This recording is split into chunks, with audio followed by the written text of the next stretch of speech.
কি অবস্থা তোমার? ধান ক্ষেত দেখে শুয়ে গেল। মামা ধান ক্ষেত পড়ে গেছে, মানে কি করবো কও? আল্লাহ যদি ঝড় বৃষ্টি দেয় কিছু তো করার থাকে না। রাইতে ধরো বৃষ্টি মানে হালকা পাতলা হয়েছে, বাতাস হয়েছে, ধান গাছাকে পড়ে সকালবেলা আবার কিছু বৃষ্টি হয়েছে, যে ধানের এখনো মানে পানি বাইরে আছে। তো হ্যাঁ, মনটা জমি দেখা খারাপ। যাচ্ছে পানি বাইতে আছে।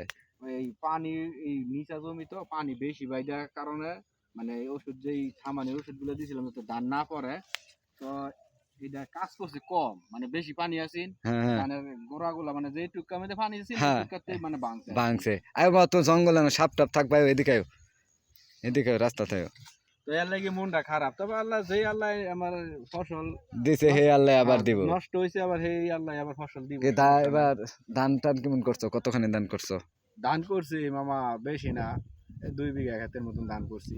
ও, তুমি তা বলে বা। আমার আমার জমির মধ্যে যেরকম ধান পড়ে আছে, তো পাশাপাশি অন্য মানুষের জমির মধ্যে এই হারে মানে নিচা জমির গুলোর মধ্যে ওষুধ দিয়ে কাজ করছে কম, হুম, এই কারণে মানে অন্য মানুষের গুলো করছে, তো আমার হ্যাঁ যে হ্যাঁ, টুকা পড়ে গেছে না। তোমারই তো ক্ষতি হইতেছে বেশি, এই যে দেখা যাইতেছে তোমার বেশি শুইছে।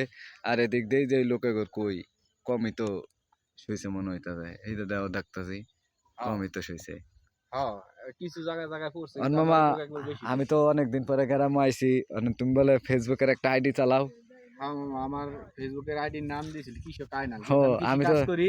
শোনো, আমি যেহেতু কৃষি কাজ করি, তো আমি কিছু কিছু ভিডিও বানাই বানায় বানায় সারি।